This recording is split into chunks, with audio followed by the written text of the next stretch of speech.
पिछले एपिसोड में हाउस और उसके साथ याक वाले कैंप के पास में आ गए थे, जहां पर कि इनको अपने मिशन को कंप्लीट करने के लिए 100 याक को हट करना था। इसके बाद अगले सीन में हम देखते हैं कि वे सभी धीरे धीरे आगे बढ़ते हुए जाने लगे थे और फिर वे कैंप के अंदर पहुंचते ही याक के ऊपर अटैक करना स्टार्ट कर देते हैं। तब इसे देखते ही एक याक बाकी सभी को अलर्ट करने के लिए अपना हॉर्न बजाने जाता है, लेकिन असल में वो ऐसा कुछ भी नहीं कर पाता। तभी इसी वक्त हम देखते हैं कि लिन सिन यहाँ पर आ जाता है और फिर वो तुरंत ही अपने पावर का यूज करके उसे मार देता है। तभी इसी भी हम देखते हैं कि एक याक पीछे से इसके ऊपर अटैक करने के लिए आने लगा था, लेकिन सीमा सिया लाकर उसे ऐसा करने से रोक देता है। वहीं उधर हाउचे ने भी याक के ऊपर अटैक करना स्टार्ट कर दिया था, जिसके वजह से कोई भी अब इसके सामने कुछ नहीं कर पाता और वो अपने सामने आने वाले सभी याक को बहुत ही आसानी से मार देता है। इसके अलावा हम देखते हैं कि सारे भी बड़े खतरनाक तरीके से याक के ऊपर अटैक करने लगती है और इसीलिए उसे भी रोकने के लिए इसमें से कोई भी कुछ नहीं कर पाता। लेकिन तभी हाउचे इन सभी से कहने लगता है कि यह कैंप बहुत ही बड़ा है, इसलिए हमें इन पर इस तरह से अटैक करना है ताकि बाकी याक को इसके बारे में कुछ भी पता न चले। तब इसके बारे में सुनकर वे सभी भी इसके लिए पूरी तरह से रेडी हुए होते हैं और हम देखते हैं कि वे दो लोगों के ग्रुप में अलग अलग डायरेक्शन में जाने लगे थे ताकि इस तरह से वे इस मिशन को जल्दी से कंप्लीट कर सके। इसी के साथ हाउ चैन से कहता है कि अगर किसी के भी सामने कोई प्रॉब्लम आ जाए तो फिर वो सूर्य चैन का यूज करके बाकी सभी को भी इसके बारे में बता देगा। इसके बाद हम देखते हैं कि हार्मी सेन का 12 के साथ में एक जगह पर आ गया था, जहाँ पर कि वे दोनों याक के ऊपर अटैक करके उनको बहुत ही आसानी से मारने लगते हैं। लेकिन तभी हम देखते हैं कि एक याक ने इनको ऐसा करते हुए देख लिया था और इसीलिए वो इसके बारे में बाकी याक को अलर्ट करने के लिए जाने लगता है। लेकिन यह देखते ही दोनों तुरंत इसके ऊपर अटैक कर देते हैं और उस तरह से वे इसे बहुत ही आसानी से मार देते हैं। वहीं दूसरी तरफ हम देखते हैं कि एक याक को अपने सामने कोई छोटी सी फायरबॉल दिखाई देती है और इसीलिए वो इसे तुरंत ही उठाने के लिए जाता है। लेकिन तभी अचानक से हम देखते हैं कि लिनसिन और सिमासिया ने उसके ऊपर अटैक कर दिया था और फिर वे इस तरह से बहुत ही चालाकी से उसे मार देते हैं। तभी लिनसिन कहता है कि मेरे इलेक्शन को हर कोई नहीं खा सकता। इसके बाद अगले सीन में हम देखते हैं कि याक का एक छोटा सा ग्रुप कहीं पर जा रहा होता है। तभी अचानक से इसमें से एक याक को कोई गड़बड़ लगने लगती है और वो कहने लगता है कि यहाँ पर अचानक से इतना ज्यादा ठंड कैसे हो गया। लेकिन तभी हमें पता चलता है कि यहाँ पर तो असल में सनगेट 11 छुपा हुआ है, जिसके बारे में इस याक को कोई भी अंदाजा नहीं होता। और तभी अचानक से वो अपने आइस फ्लावर का यूज करके अटैक करना स्टार्ट कर देता है, जिसके बाद हम देखते हैं कि इनमें से कोई भी उसका सामना करने के लिए कुछ नहीं कर पाता और इस तरह से सनगेट 11 यहाँ के सारे याक को मार देता है। वहीं दूसरी तरफ हम देखते हैं कि सारनी हाउसन के साथ में एक जगह पर आ गई थी, जहाँ पर वो एक याक के ऊपर अटैक करके उसे बहुत ही आसानी से मार देती है। लेकिन तभी हाउसन साहस से कहता है कि हमें यहाँ पर पूरी तरह से केयरफुल रहना होगा क्योंकि यहाँ पर बहुत सारे हैं। जिसके बाद हम देखते हैं कि इसके बारे में सुनकर सार भी इसके लिए मान गई थी और फिर वे दोनों एक साथ मिलकर तुरंत ही इनके ऊपर अटैक करना भी स्टार्ट कर देते हैं। तब इसे देख याक इनके साथ में फाइट करने के लिए कोशिश करते हैं, लेकिन इनमें से कोई भी इन दोनों के पावर के सामने कुछ नहीं कर पाता और इसीलिए हाउसन और सार इनको बहुत ही आसानी से मारने लगते हैं। जिसके बाद हम देखते हैं कि इनमें से बाकी बचे हुए याक इनके पावर को देखकर अपने डर गए होते हैं और इसीलिए वे तुरंत अपनी जान बचाने के लिए वहाँ से भागने भी लगे थे। लेकिन इसे देखते हुए दोनों फिर से इनके ऊपर अटैक करना स्टार्ट कर देते हैं और वे फिर से अपने पावर का यूज करके इन सभी को मारने लगते हैं। वहीं उधर सार यहाँ के आखिरी वाले याक के ऊपर भी अटैक कर देती है और फिर कहते हैं तुम्हें क्या लगता है कि तुम हमारे बारे में इतना आसानी से बाकी सबको अलर्ट कर पाओगे। और इस तरह से हम देखते हैं कि इन दोनों ने मिलकर यहाँ के सारे याक को मार दिया था। इसके बाद हम देखते हैं कि हाउचन अपने बाकी टीममेट्स के प्रोग्रेस को भी चेक करता है और उसे देख वो कहता है ऐसा लगता है कि हर कोई यहाँ पर बहुत ही अच्छा कर रहा है। वहीं दूसरी तरफ हम देखते हैं कि लिनसिन और बाकी लोग भी याक को मारने के लिए किसी जगह पर गए होते हैं। लेकिन तभी अचानक से हम देखते हैं कि वहाँ पर एक फायर ड्रैगन आ गया था और वो अपने फायर पावर का यूज करके यहाँ पर चारों तरफ अटैक करना स्टार्ट कर देता है। तब इसे देखते हुए सभी तुरंत अपनी जान बचाने के लिए वहाँ से भागने लगते हैं और सेंट लेमन ने अपने आइस पावर का यूज करके इन सभी को जख्मी होने से बचा लिया था। लेकिन वही लिनसिन इस बात से काफी परेशान हो गया था और फिर वो कहने लगता है कि ये फायर ड्रैगन तो केवल एंशिएंट टाइम में पाए जाते थे, लेकिन ये अचानक से यहाँ पर कैसे आ गया। वहीं उधर सार भी हाउसन से कहने लगती है कि सिचुएशन अब पूरी तरह से बदलने लगी है, जिस पर हाउसन कहता है कि हम सभी ने जिस जगह पर मिलने का वादा किया था हम सभी सबसे पहले वहीं पर चलेंगे। इसके अलावा हम देखते हैं कि वे रास्ते में आने वाले याक के ऊपर भी अटैक कर रहे होते हैं और इस तरह से वे दोनों भी कुछ देर में बाकी लोगों के पास में आ जाते हैं, जहाँ पर लिनसिन हाउसन से पूछता है कि ये ड्रैगन अचानक से यहाँ पर क्यों आ गया। तो इस पर हाउसन उससे कहता है कि वैसे तो ये दिखने में बहुत ही ज्यादा पावरफुल है, लेकिन असल में ये फिर भी मुझे उतना ज्यादा पावरफुल नहीं लगता और इसीलिए ऐसा लगता है कि वो भी यहाँ पर हंट करने के लिए आया हुआ है। तब इसकी ऐसी बात सुनकर लिनसिन भी कहने लगता है कि कैप्टन आपकी बात पूरी तरह से सही है क्योंकि लीजेंड के अनुसार इसकी बॉडी इंडिस्ट्रक्टिबल है और इसीलिए हम इलेक्शन को रिफाइन करने के लिए इसका यूज कर सकते हैं। इसी के साथ तो कहने लगता है कि इसे लेने के बाद किसी के भी पास में जायंट ड्रैगन की जैसी डिफेंस पावर आ जाएगी। और फिर हम देखते हैं कि वो इनसे फायर ड्रैगन के विंग्स के बारे में भी बात करने लगा था और फिर वो कहने लगता है कि फायर ड्रैगन के विंग्स तभी आती है जब फायर ड्रैगन की 300 साल से ज्यादा हो जाती है। फिर वो हाउसिंग से कहता है कि अगर किसी ने इसे एब्जॉर्ब कर लिया तो उसके पास में लेवल 7 वाली फायर डिफेंस में मैजिक आ जाएगी, चाहे उसे फायर मैजिक के बारे में कुछ भी पता क्यों ना हो। लेकिन तभी इसी वक्त हम देखते हैं कि लॉर्ड जैक्वस यहाँ पर आ गया था, जो कि तुरंत ही फायर ड्रैगन को रुक जाने के लिए कहता है और उसी के साथ वो अपने पावर का भी यूज करके इसके ऊपर अटैक करने लगा था। जिसके बाद हम देखते हैं कि इस बात से फायर ड्रैगन भी इसके ऊपर काफी गुस्सा हो गया था, क्योंकि वो किसी भी कीमत पर इसके सामने सरेंडर करने के लिए रेडी नहीं होता। लेकिन अब इसके वजह से हम देखते हैं कि लॉर्ड जैक्वस भी इसके ऊपर गुस्सा हो गया था, इसीलिए वो तुरंत ही फायर ड्रैगन के ऊपर अटैक करना स्टार्ट कर देता है और फिर इस तरह से उसने उसे बहुत ही आसानी से मार भी दिया था। लेकिन तभी इसे देखते हुए सभी पूरी तरह से हैरान हो गए थे और वो कहने लगता है कि लॉर्ड जैक्वस तो असल में लेवल 8 में है। तभी चेन कहने लगती है कि इसके पास में तो बहुत ही बड़ा गंजा हेड है। वहीं अब उधर लॉर्ड जैक्वस अपने सभी लोगों से कहता है कि अब मुझे कोई भी यहाँ पर डिस्टर्ब करने की कोशिश नहीं करेगा और इसीलिए मैं चाहता हूँ कि तुम इस फायर ड्रैगन को एब्जॉर्ब कर लेने तक मेरा वेट करो, क्योंकि उसके बाद मैं जरूर ही लेवल 9 में प्रमोट हो जाऊंगा। इसी के साथ वो इनसे कहता है कि उसके बाद वो इनको बड़े फीस की पार्टी देगा, जिसके बाद की वे बहुत ही अच्छे से एंजॉय करेंगे। तब इसके बारे में सुनकर वे सभी भी इस बात से काफी खुश हो गए थे और फिर देखते हैं कि वे इसके लिए पूरी तरह से रेडी हुए होते हैं। तब इसे देखते ही लिंसी इस बात से काफी उदास हो गया था और फिर वो कहने लगता है कि अब हमें इसके बारे में क्या करना चाहिए, क्योंकि अब तो हम किसी भी तरह से फायर ड्रैगन को हासिल नहीं कर पाएंगे। इसी के साथ वो कहने लगता है कि अब तो लॉर्ड जैक्वस भी यहाँ पर आ गया है और इसीलिए ऐसा लगता है कि अब तो हम अपने मिशन को भी कंप्लीट नहीं कर पाएंगे। तब इसके ऐसी बात सुनकर हानियो भी थोड़ा सा परेशान होने लगा था और फिर वो हाउसिंग से कहने लगता है, मुझे लगता है कि हमें सबसे पहले यहाँ से निकल जाना चाहिए, क्योंकि उसके बाद हम देखेंगे कि क्या दूसरी जगह पर कोई कैंप है जहाँ पर कि हम अपने इस मिशन को कंप्लीट कर सके। लेकिन अब देखते हैं कि हाउसिंग ने ऐसा कुछ भी करने से मना कर दिया था, क्योंकि उसके पास में इसके बारे में कोई आइडिया होता है और इसीलिए वो इनसे कहता है कि हम यहीं पर रुकेंगे। इसके बाद वो इनसे कहता है कि शायद इस तरह से हम फायर ड्रैगन को भी हासिल कर पाएंगे और उसके अलावा हमें यहाँ से बचकर सक्सेसफुली तरीके से बाहर भी जा पाएंगे। इसी के साथ वो इनसे कहता है कि शायद इस तरह से वे लॉर्ड जैक्वस को भी खत्म कर पाएंगे, लेकिन वे इसमें कामयाब हो पाएंगे या नहीं, या पूरी तरह से सीमासियन के ऊपर है। तो इसके बारे में सुनकर सीमासियन भी इस बात से पूरी तरह हैरान हो गया होता है। इसके बाद अगले सीन में हम देखते हैं कि सीमासियन अपने कुछ साथियों के पास में साफिस वाले जगह पर आ गया था, जहाँ पर वो कहने लगता है कि वैसे तो ये प्लान बहुत ही रिस्की है, लेकिन फिर भी मुझे ऐसा लगता है कि इसमें बहुत ही मजा आएगा। तब इसकी ऐसी बात सुनकर हानि सीमासियन से कहता है कि तुम बहुत ही ज्यादा केयरफुल रहना, क्योंकि यह चीज तुम्हारे लिए बहुत ही रिस्की है। जिसके बाद हम देखते हैं कि अब सीमासियन भी इसके लिए पूरी तरह से रेडी हो गया था और फिर हम देखते हैं कि वो अपने टकले वाले रिफ्लेक्शन को पानी के अंदर भेजता है, क्योंकि चमकने वाली चीजों के तरफ साफिस बहुत ही जल्दी अट्रैक्ट होते हैं और इसीलिए वे इसका यूज करके उनको बाहर निकालना चाहते थे।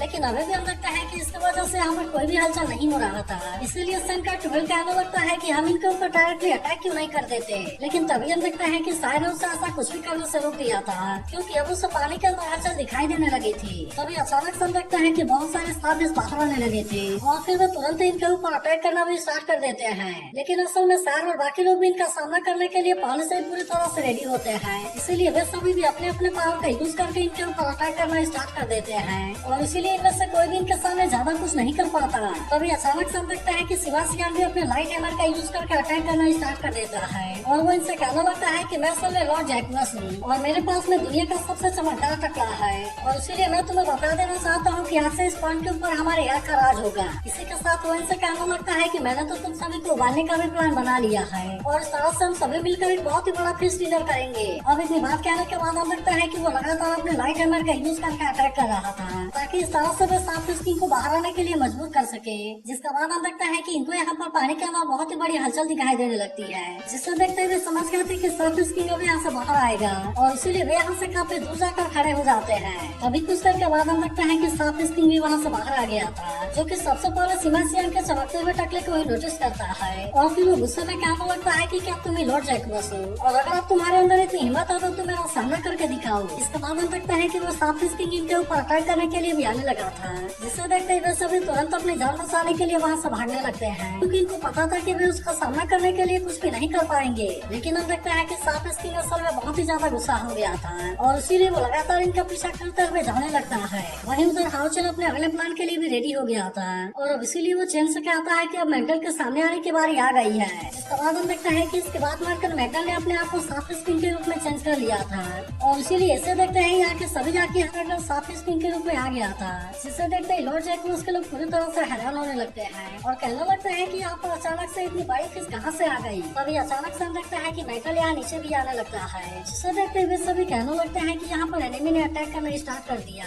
और फिर वे सभी अपनी जान बचाने के लिए भी वहाँ से भागने लगते हैं। फिर हमें पता चलता है कि चेन, हाओचेन और वेंगयुआन भी इसी पर है और मेटल को इस तरह से देख चेन काफी खुश होती है। लेकिन तभी हम देखते हैं कि हाओचेन अपने अगले मूव के लिए भी रेडी हो गया था और इसीलिए वो वेंगयुआन से कहता है कि तुम भी अटैक करना स्टार्ट कर दो। तब इसकी बात सुनकर वेंगयुआन भी इसके लिए पूरी तरह से रेडी हो जाती है और फिर हम देखते हैं कि वे दोनों एक साथ में अटैक करने के लिए चले गए थे। वहीं दूसरी तरफ हम देखते हैं कि लिन सिन और बाकी लोग लॉर्ड जैक्रोस के ऊपर नजर रखे हुए थे, जहाँ पर लिन सिन कहने लगता है कि कैप्टन के प्लानिंग के अनुसार अभी तक तो यहाँ पर कोई हलचल होनी चाहिए थी, लेकिन अभी तक भी यहाँ पर कुछ भी नहीं हुआ और अब इसीलिए उसे इसके बारे में चिंता होने लगती है। वहीं दूसरी तरफ हम देखते हैं कि लॉर्ड जैक्रोस फायर ड्रैगन को अडॉप्ट करने की कोशिश कर रहा होता है और वो इस बात से खुश था कि इसके बाद वो लेवल 9 में एंटर कर जाएगा, मगर तभी उसे पता चलता है कि उसके कैंप के ऊपर अटैक हुआ है, जिसके बारे में जानकर वो बहुत ही ज्यादा गुस्सा हो गया था और कहने लगता है कि वो कौन है जिसने कि मुझे डिस्टर्ब करने का साहस किया। वहीं दूसरी तरफ हम देखते हैं कि वेंगयुआन अपने जाइंट सील के पावर का यूज करके अटैक करने लगी थी, जिसके वजह से इसके पावर के सामने कोई भी कुछ नहीं कर पाता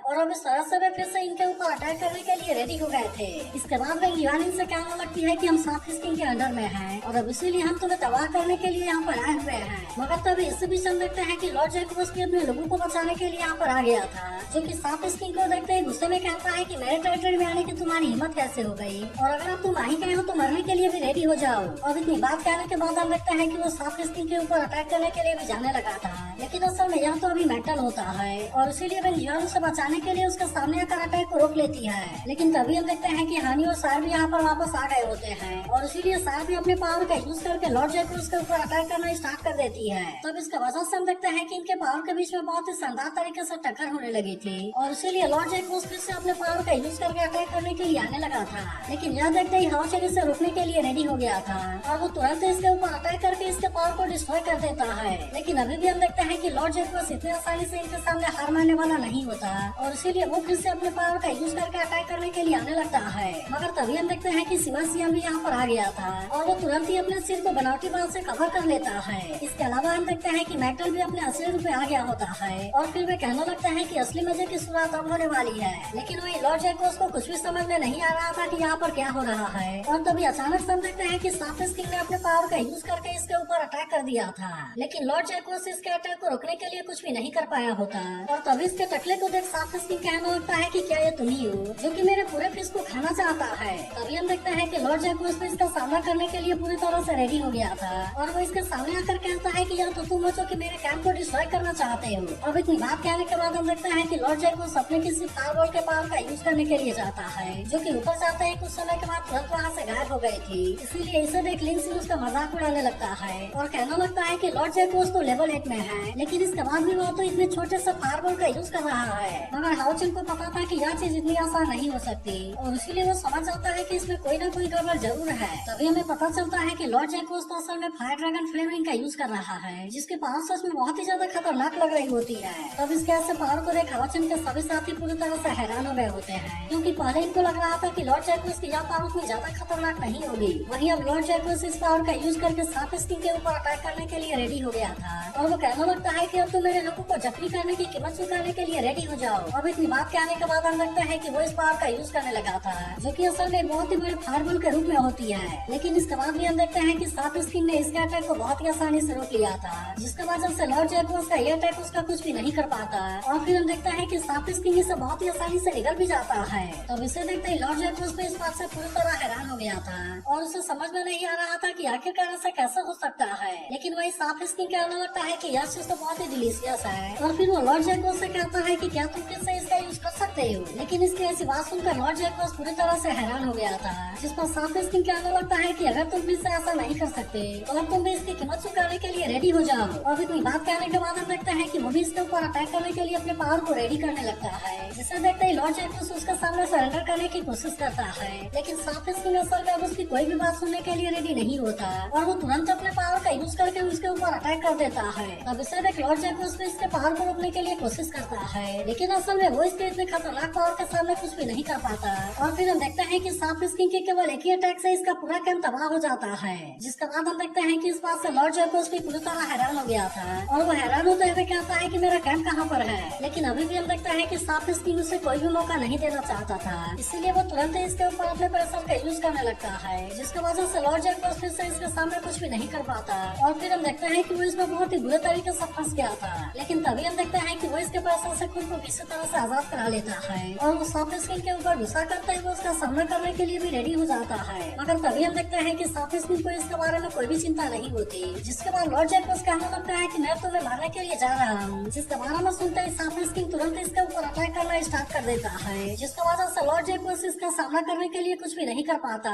जबकि वही सांप स्किंग अभी भी लगातार उसके ऊपर अटैक कर रहा था और वो मार मार कर इसे अधूरा कर देता है। मगर तभी लॉर्ड जैकोस फिर से इसके सामने खड़ा होते हुए कहता है कि अगर मैं मरने वाला हूँ तो क्या हुआ, मैं तुम्हें भी अपने साथ लेकर मरूंगा। और इतनी बात कहने के बाद हम देखते हैं कि वो तुरंत ही सांप स्किंग के अंदर चला गया था और इस तरह से वो खुद को ब्लास्ट करके सांप स्किंग को भी मार देता है। तो इसे देख हाउचन और उसके सभी साथी इस बात से पूरी तरह हैरान हो गए होते हैं और वे कहने लगते हैं कि इन दोनों की पावर तो सच में बहुत ही ज्यादा खतरनाक थी, क्योंकि लेवल 9 वाला फायर ड्रैगन भी इसमें जलकर स्केलेटन में बदल गया। और इसी वजह से हम देखते हैं कि लिन सिंह काफी उदास हो गया होता है और वो कहने लगता है कि मैंने तो इस तरह से अपने फायर ड्रैगन को खो दिया। लेकिन तभी यहाँ देखते ही हानि उसे शांत कराने लगता है और कहने लगता है कि अगर कैप्टन ने इस तरह से प्लानिंग नहीं बनाई होती तो फिर न केवल हम इस मिशन को कंप्लीट करने में फेल हो जाते, बल्कि ऐसा भी हो सकता था कि हम भी यहाँ पर मारे जाते। अभी चैन कहने लगती है कि क्या यहाँ पर सांप स्किंग का कोई स्क्रैप भी नहीं बचा हुआ है। और फिर वो कहने लगती है कि लेवल 8 वाले लॉर्ड जैकोस के सेल्फ डिस्ट्रक्शन तो सच में बहुत ही ज्यादा खतरनाक है। तभी हम देखते हैं कि सांप स्किंग का बड़ा सा टूट यहाँ पर आकर गिरता है, जिसे देखते ही लिन सिंह इस बात से काफी खुश हो गया था। और तभी वो जैसे ही अपने दोनों हाथ को ऊपर करता है उसमें 2 मैजिक क्रिस्टल आकर गिर जाते हैं। तब इसे देखते ही लिन सिंह इस बात से बहुत ही ज्यादा खुश हो जाता है और फिर वो कहने लगता है कि अब तो इस तरह से मेरे पास में दोनों के मैजिक क्रिस्टल आ गए। वहीं उधर हाउचन और उसके बाकी साथी भी इस मिशन के कंप्लीट होने की वजह से काफी खुश होते हैं और हाउचन कहने लगता है कि हमने तो यहाँ पर इस बार बहुत सारा गेम किया और इस तरह से हमारा यह मिशन भी आसानी से कंप्लीट हो गया। फिर वो डिसाइड करता है कि वे यहाँ पर बाकी डिमन हंटिंग ग्रुप के बारे में पता लगाएंगे और अब इसीलिए वे यहाँ से फ्लाई करते हुए दूसरी तरफ जाने लगे थे। तभी लिन सिंह हाउचन से कहने लगता है कि हम तो जैकोस डिपार्टमेंट से होकर गुजरने वाले हैं, जिसके बारे में सुनकर सिमन सियांग भी इस बात से थोड़ा सा परेशान होने लगता है और वो कहने लगता है कैप्टन ने बताया था कि इस जगह में बहुत सारे डिमन हंटिंग ग्रुप है, लेकिन अभी तक तो हमें यहाँ पर कोई भी डिमन हंटिंग ग्रुप नजर नहीं आया और अब इसी वजह से वो कहने लगता है कि कहीं यहाँ पर कोई गड़बड़ तो नहीं है। तभी अचानक से देखते हैं कि कोई इनके ऊपर लेवल 8 वाले प्रेशर का यूज कर देता है, जिसकी वजह से वे इसके सामने कुछ भी नहीं कर पाए होते और फिर हम देखते हैं कि वे यहाँ से गिरते हुए नीचे चले गए थे। लेकिन तभी इसी वक्त हम देखते हैं कि कोई लड़का इनकी मदद करने के लिए आ गया था